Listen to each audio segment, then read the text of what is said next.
So we are here to week 5. We completed the search for happiness. We also discussed, is there a God? And if there is a God, who is the God? Who am I? What is my real identity? And then today we are discussing why bad things happen to good people, the law of karma.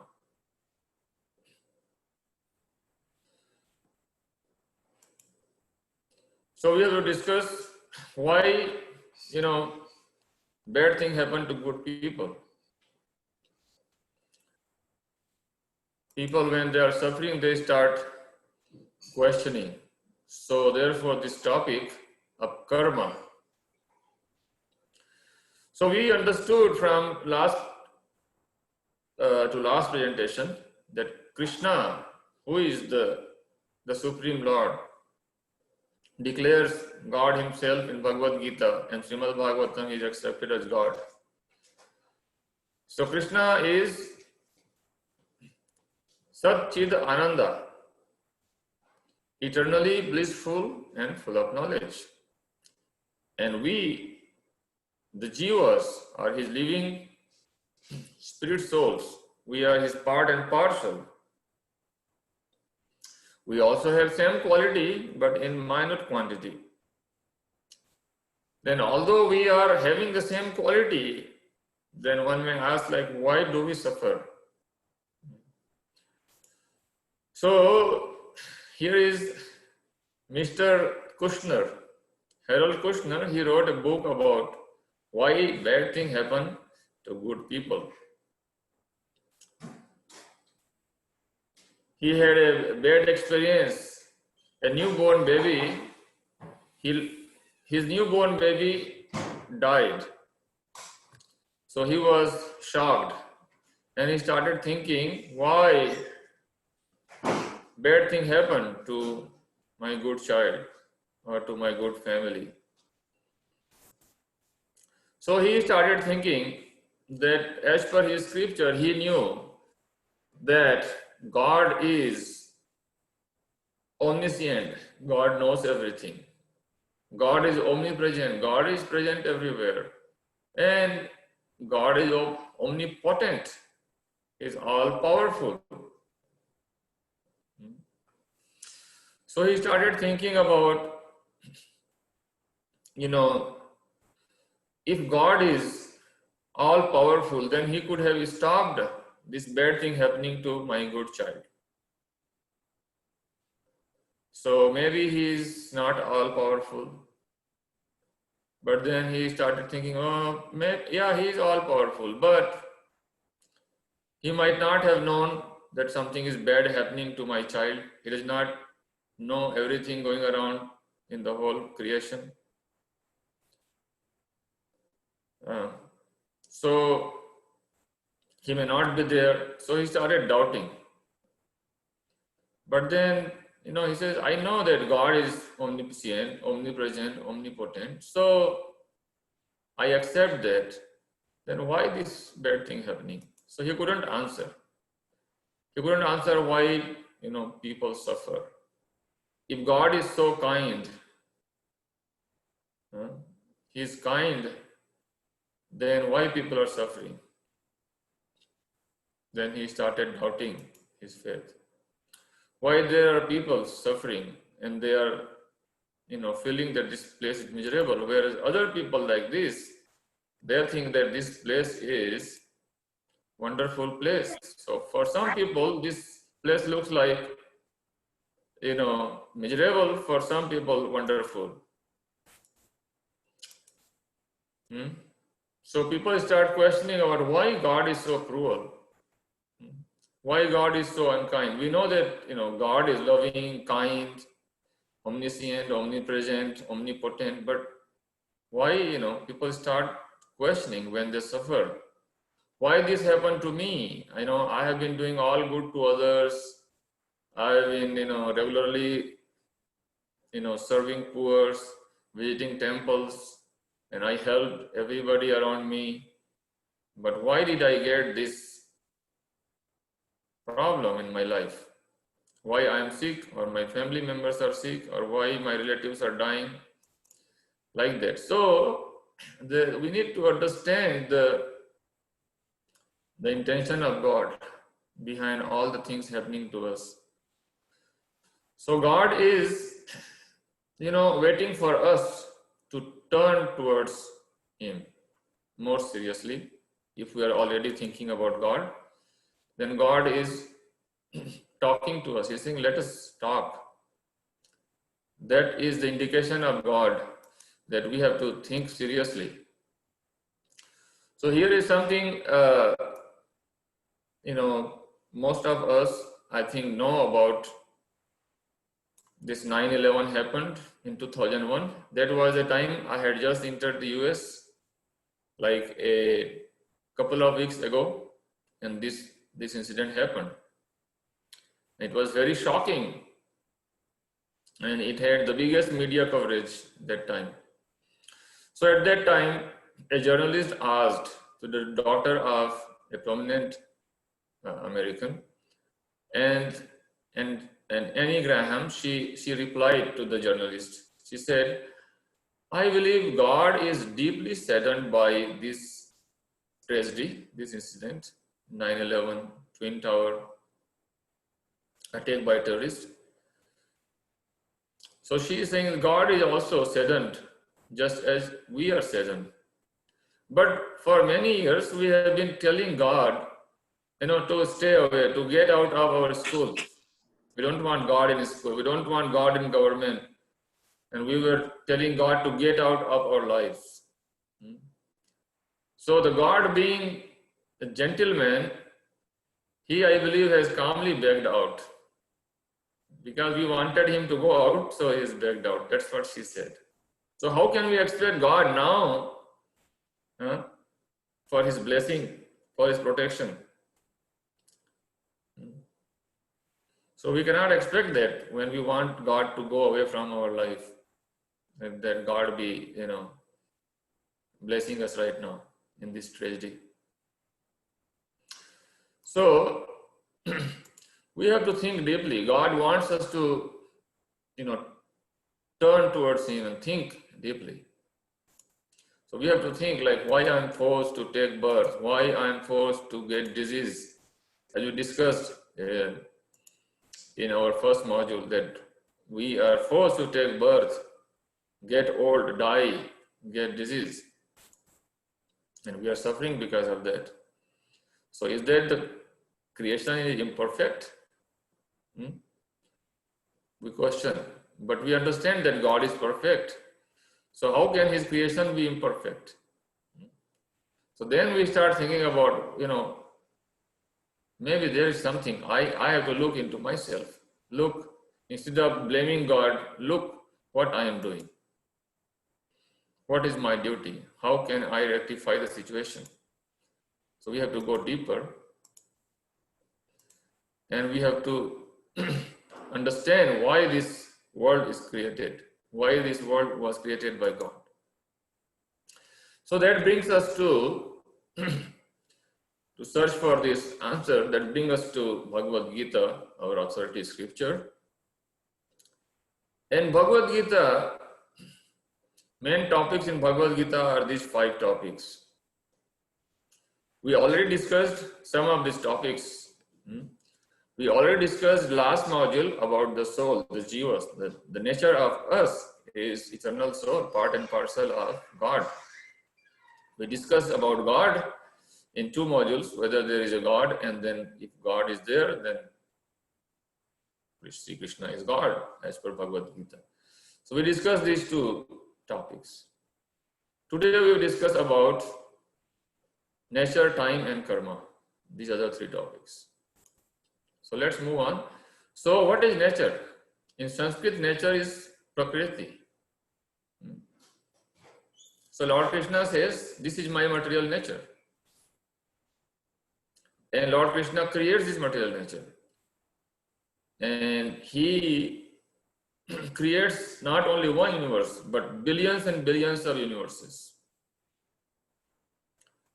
Lord Krishna's expansion, Mahavishnu, he exhales. Whenever he exhales, breathe out, all the universes come out.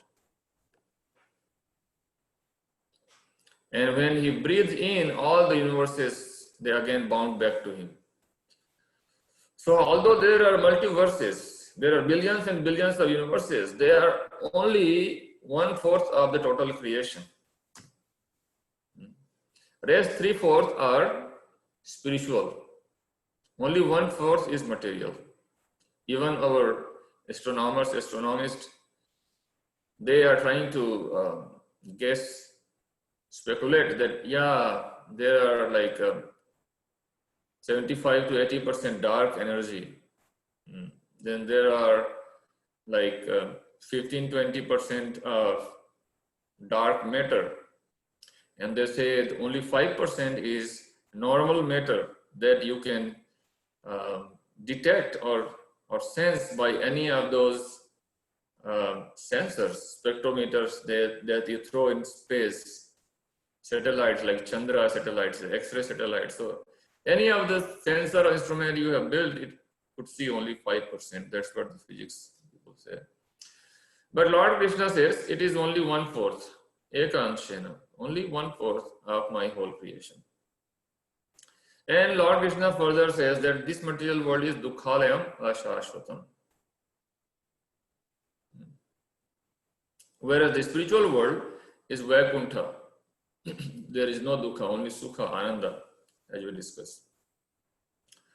So, the purpose of creation for this world is that we turn our face away from God. We wanted to go away from God and enjoy separately. We become rebellious. Like a rebellious children, they want to run away from their parents. So that's what we did. So God is still kind. We wanted to forget. So he gives us this facility to forget him. And this is the place where we can feel that we are independent of God. We start trying to enjoy separately from him. So this material world is like a prison house where we have to get reformation by different types of incident in our life. Gradually, we have to understand the goal of life and turn ourselves back towards spiritual life, spiritual world. So, when we come to the material world, we can get any type of body. The soul, once exits the spiritual world, comes to the material world. Within the material worlds, then one gets different depending on one's desire to enjoy in certain way. One gets a certain type of body. For example, if somebody wants,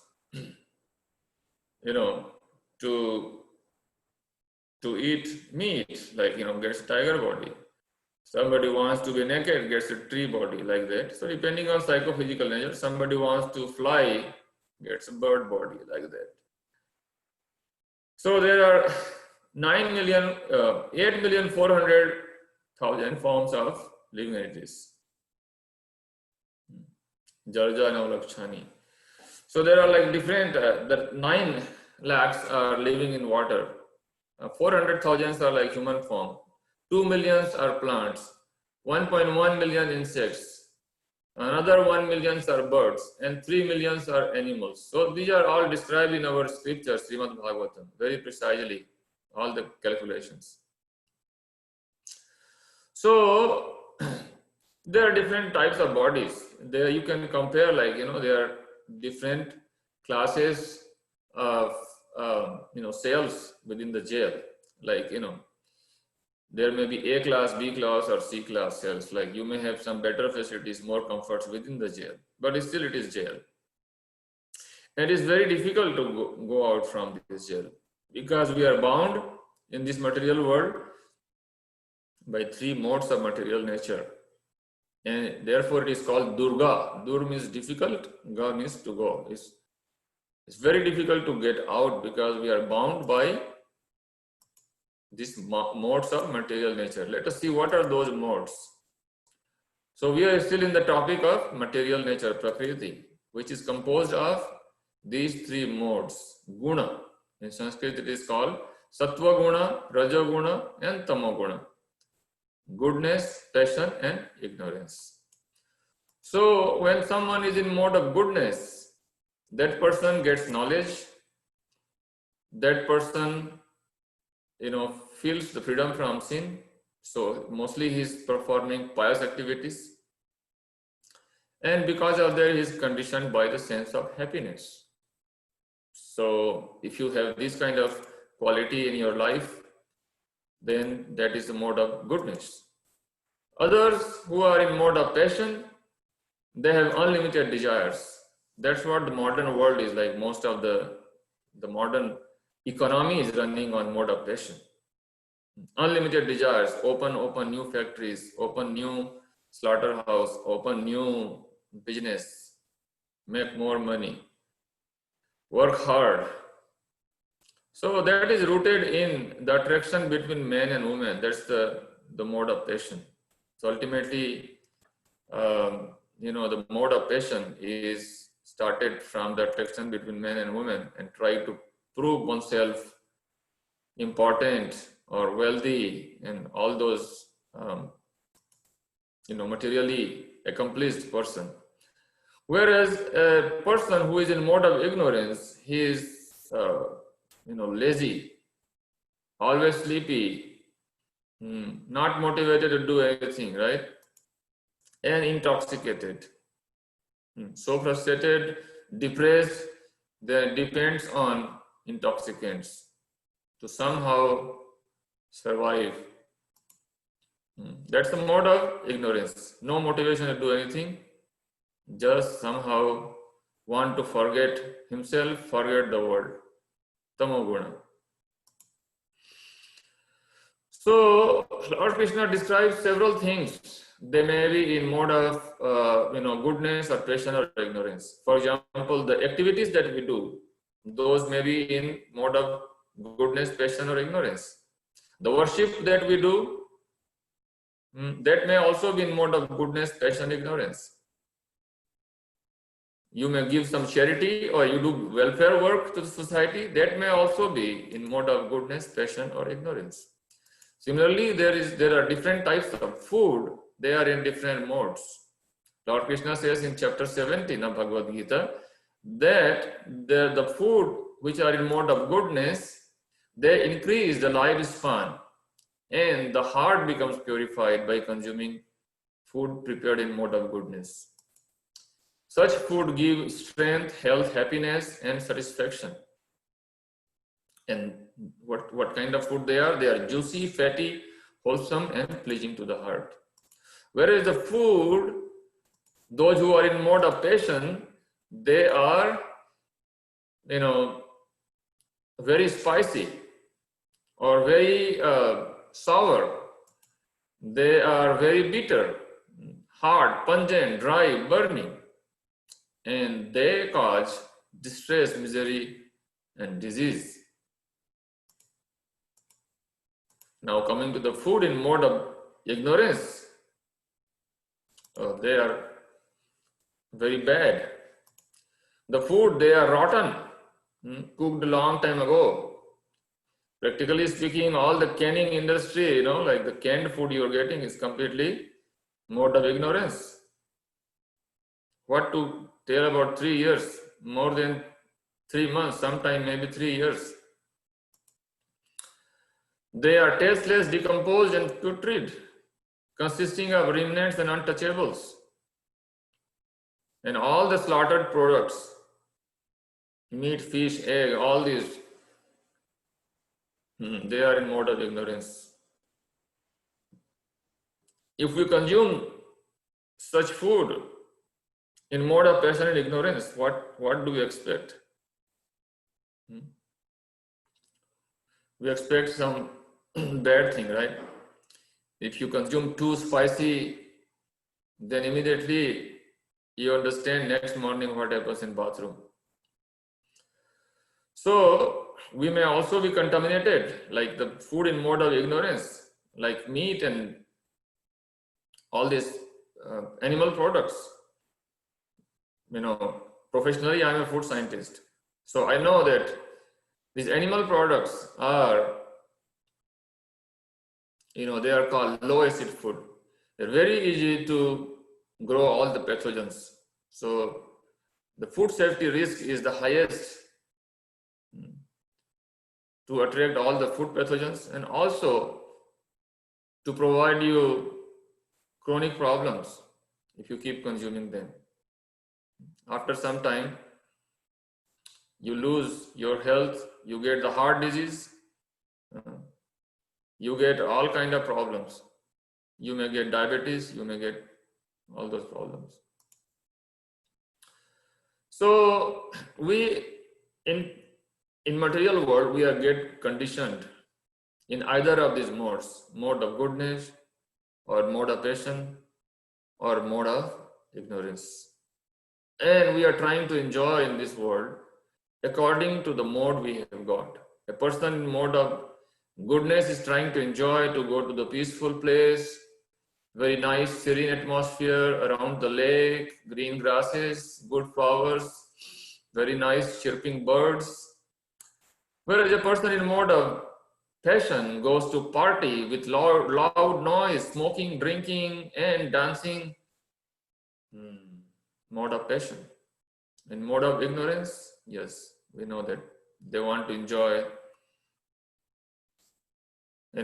sleeping, doing nothing.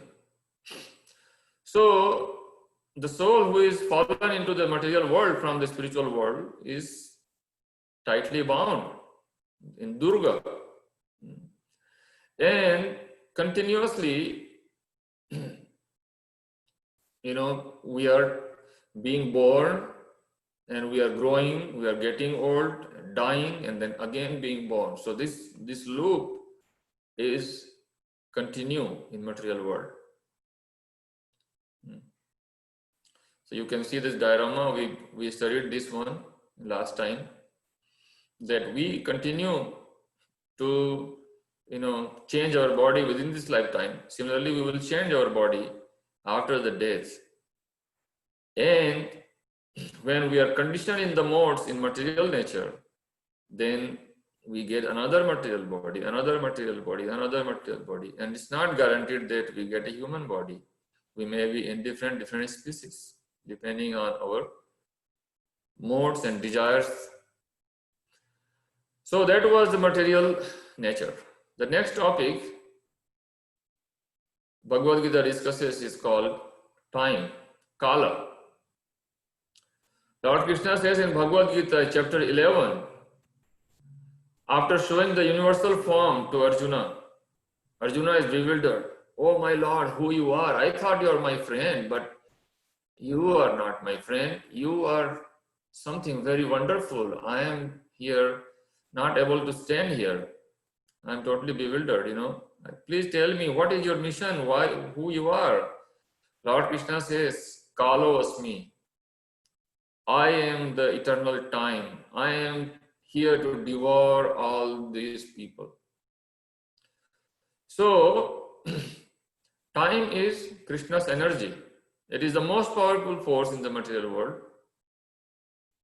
And with time, everything is finished. There are so many history books. History of America, history of India, history of ancient India, history of China, history of the world, right? So in history, everything is gone.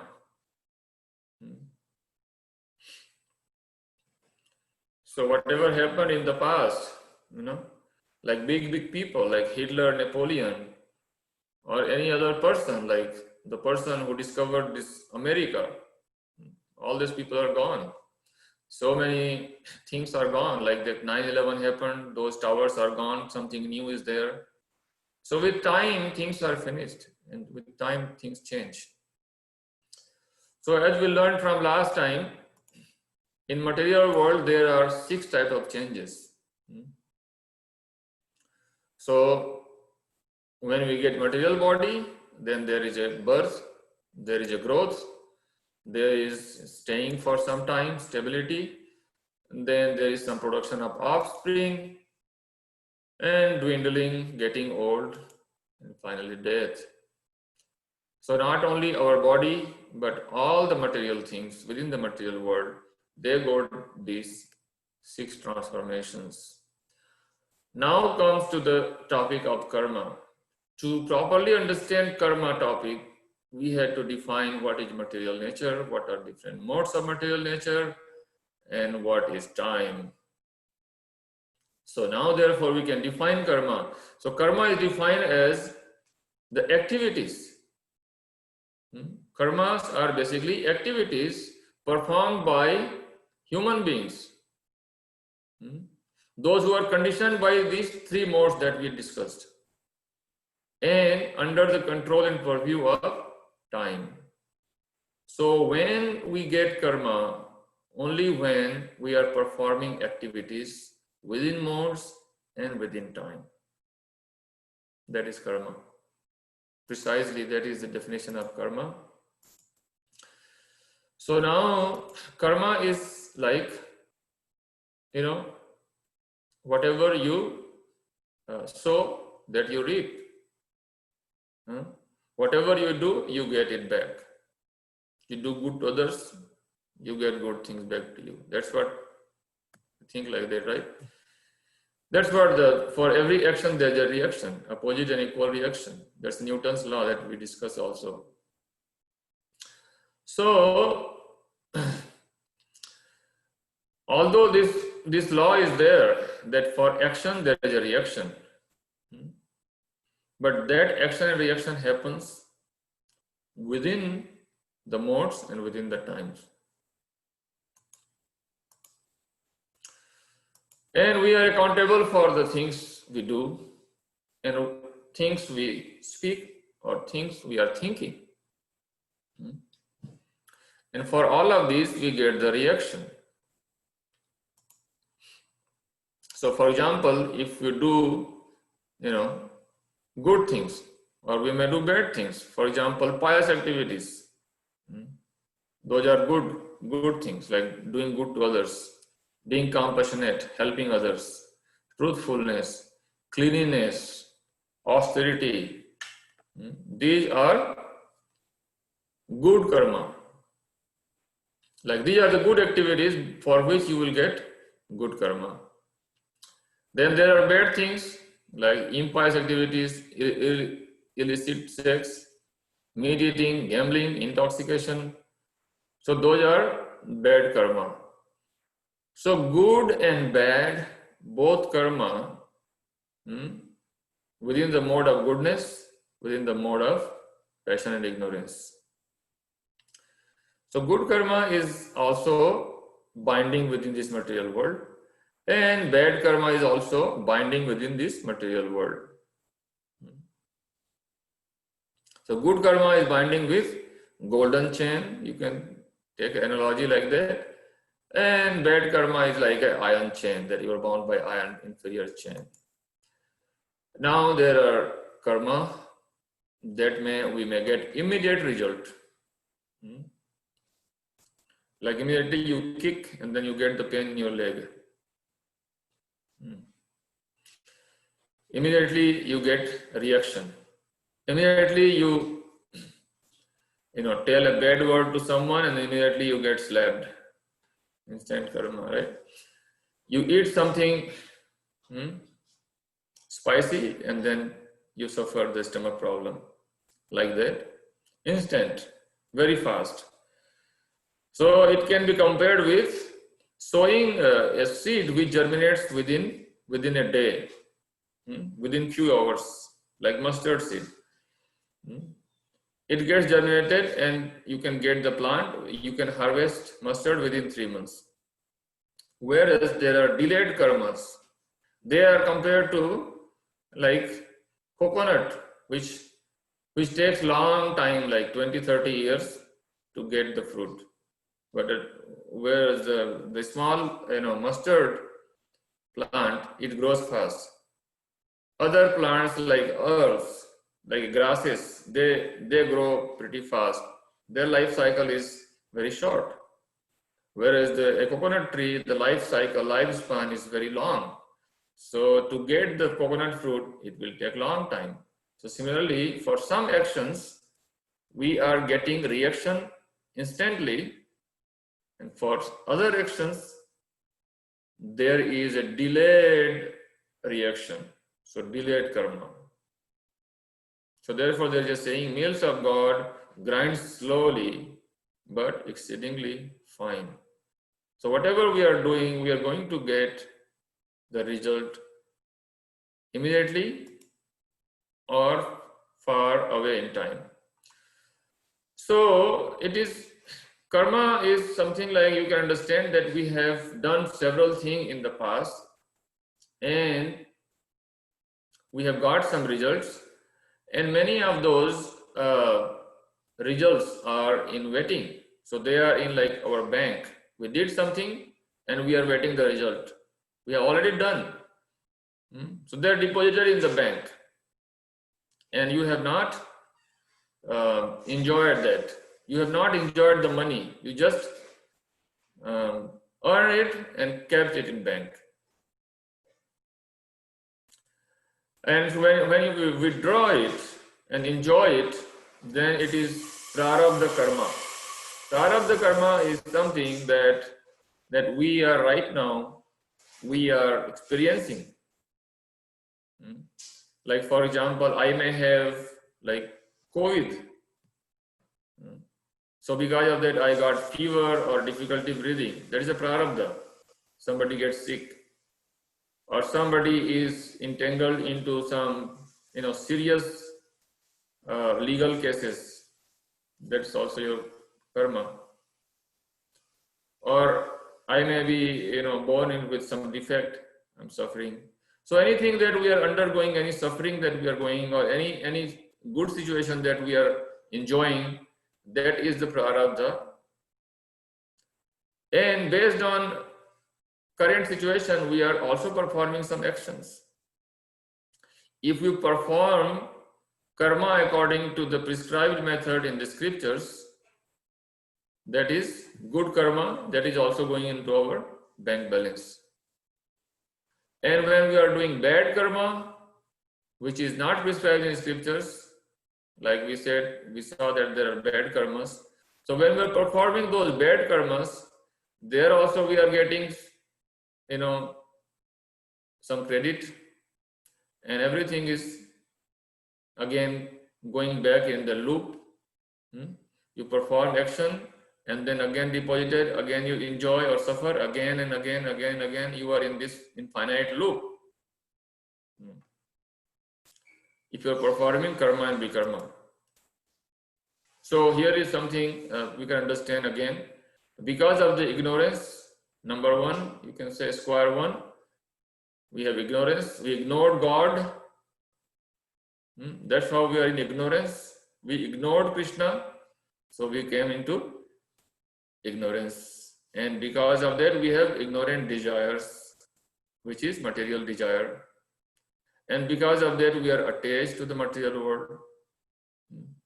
And we perform within these modes of material nature actions. And because of that, we get reactions. And because of that, again, we are put into ignorance. Depending on the action and reaction, we are continuing in this cycle of birth and death in Durga, in material world. And we are caught into this karma cycle, karmic cycle, vicious cycle.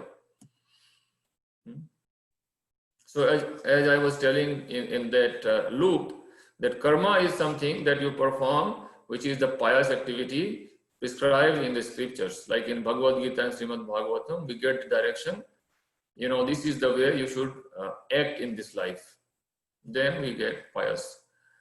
Vikarma is something which is not prescribed in scriptures, whereas there is an escape from the loop, which is called akarma.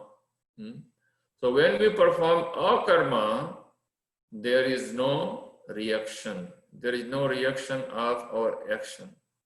that completely defies the Newton's law.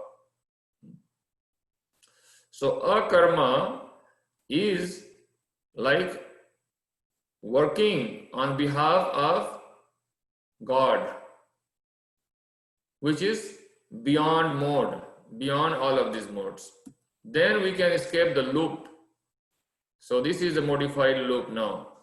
So we have now choice to do karma, vikarma or akarma. When we are performing activities within the material modes and purview of time, then we are either performing good karma or bad karma. We are still bound to this material loop. We are continuing in the loop. How to exit from this loop is to perform akarma. And akarma is called yoga. That means you work in union with God. So you can perform bhakti yoga. That is the best kind of yoga. And then you can end the cycle of birth and death in this material world. You can go back to the spiritual world and end the loop. So some of the other aspects of karma we can discuss here is that it is very difficult to understand the law of karma, as Lord Krishna says in Bhagavad Gita chapter 4, Gahana Karmano Gati. He says one should understand what is karma, what is vikarma, what is akarma, because it is very difficult to understand the law of karma. One should very carefully understand from the scripture, from the spiritual master, from the devotees who are performing yoga. They can teach us how to situate ourselves in akarma, how to act in such a way that we do not get either good karma or bad karma, but we can escape all this karma and get out of the loop. So out of various types of vikarmas which are not enjoined in the scriptures, there are 4 pillars of sinful life that everybody must avoid. Those are illicit sex, intoxication, like drinking, drugs, gambling, and meat industry, slaughterhouse. Meat, fish, egg, all of this will cause sinful karma or vikarma. These are all vikarmas. Okay, and they will keep us bound within this material world. So everybody must be avoiding these things and act as per the direction of the Lord. That becomes a karma. So as we discussed, whether you do karma or whether you do vikarma, that means good karma or bad karma, they don't cancel, but they give some result that deposits in the bank, still keeps binding within the loop of the material world. And only a karma must be performed to escape from the loop of the cycle of birth, death, old age and disease. So therefore, we should prepare our life. So the whole life is preparation. We have to be performing, we have to be very careful in performing our activities. What kind of food we eat, what kind of job we do, what kind of lifestyle we have. Everything is giving us reaction. So we have to be very careful in performing activities within this lifetime, and we have to work towards getting out of this loop of suffering, bad karma. So we can understand that why the bad thing happened to good people. So we may not be able to understand right now that, that I am doing good and why bad thing happening. So life is a preparation.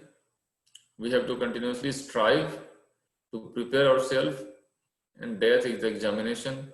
At the time of death, we may escape the loop of this material world, and we may get a spiritual body when we are fully in yoga, in akarma.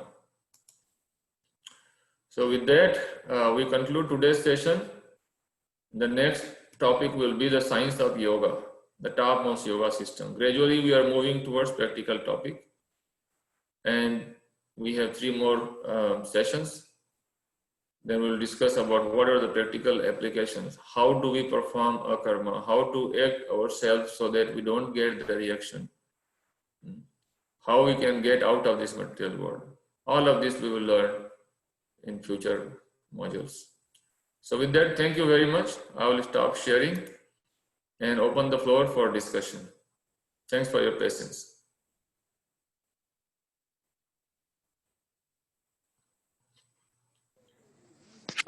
Hare Krishna Prabhuji, this is Anil. I have one question. Please. So you said Krishna gave us the freedom, like whether to choose the spiritual world or material world, and based on our freedom, like some people wants to enjoy themselves independent of God, and so they are born in the material world. Is it what you said? Is it what my understanding is? Is my understanding right? Right. So do you mean to say before we take born in this material world, so we are in the spiritual world, but we want to live independent of Krishna even though we are in the spiritual world, and that's why we are born in the material world? Yeah. Okay. Thank you, Prabhuji. That's what my question is. You're welcome. Do you have anything further to carry on there? I'm sorry, Prabhu. I mean, so how it affects you by knowing this? I was a little doubtful about when you said that. I was thought I was not under impression that people being in the spiritual world want to live themselves in. I was very surprised to know that people who are living in the spiritual world with Krishna want to live themselves independent of Krishna. That's what that statement confused me. Yeah, that's the fact. Krishna never takes away our free will. We always have free will.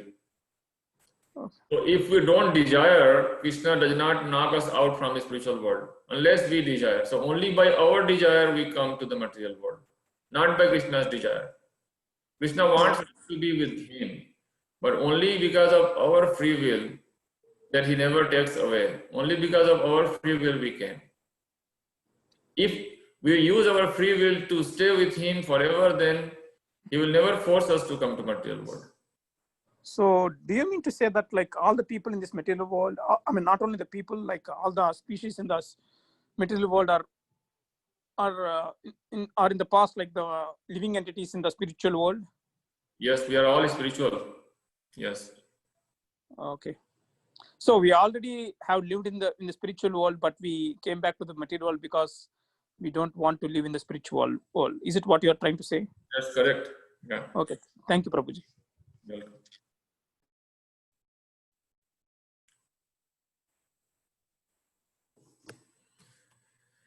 Yeah. Any other discussion? It seems. Yeah. So continuing to that question, Prabhu. So in that case, but if someone goes to Goloka, it was told that it is permanent place. I mean, the Krishna's Adobe.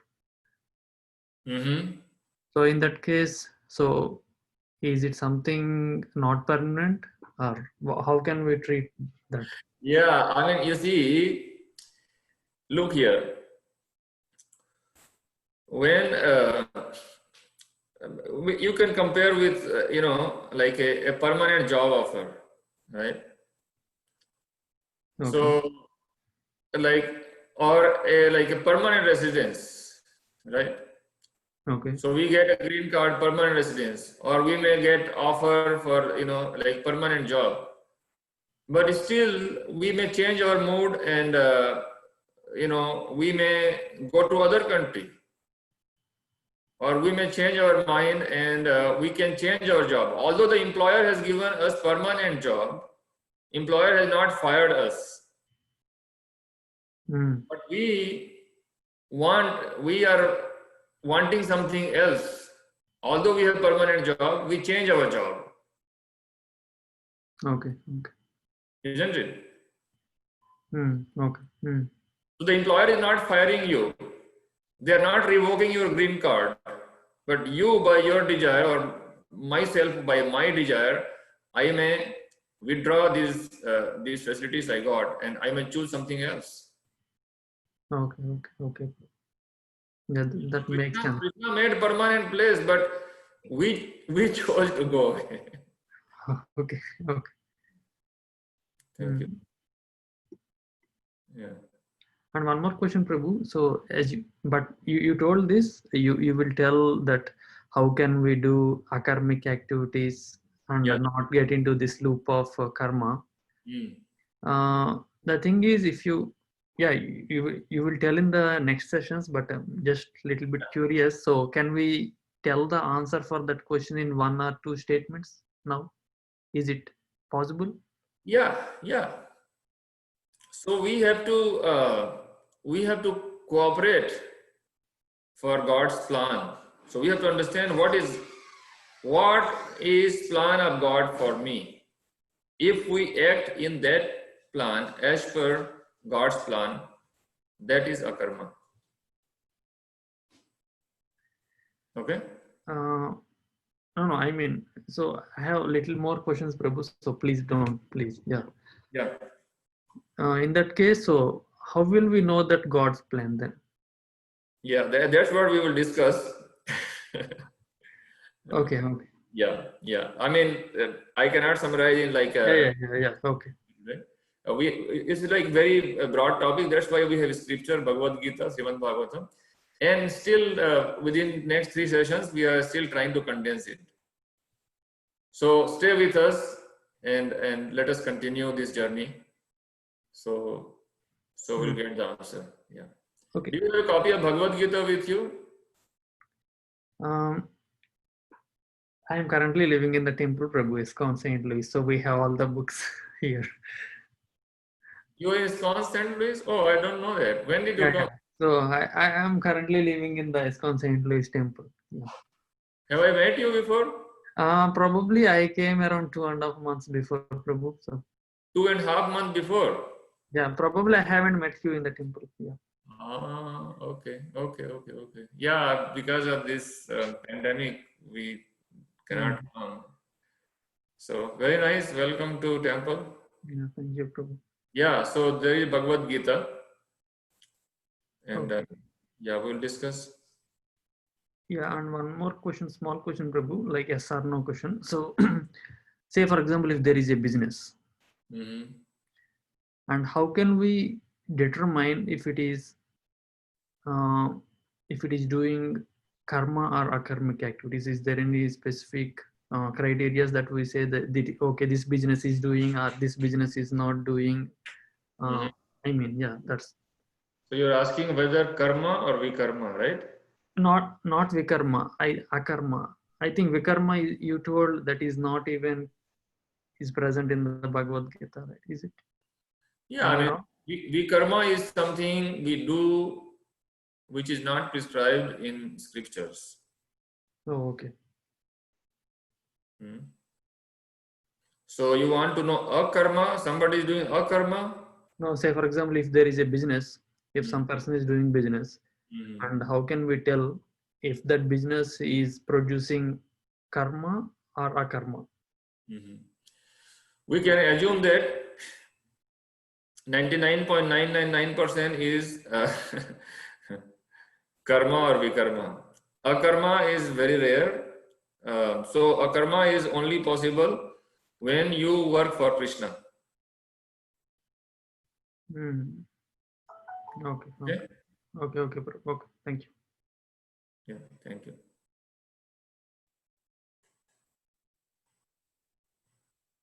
Okay. So it seems everybody is happy. We are nearing our time. We have a couple of minutes. If there is anything, any discussion or any suggestion, and if not, then we will meet next week with our topic on yoga. So thanks everybody for joining us. Hare Krishna. Take care. Hare Krishna, thank you.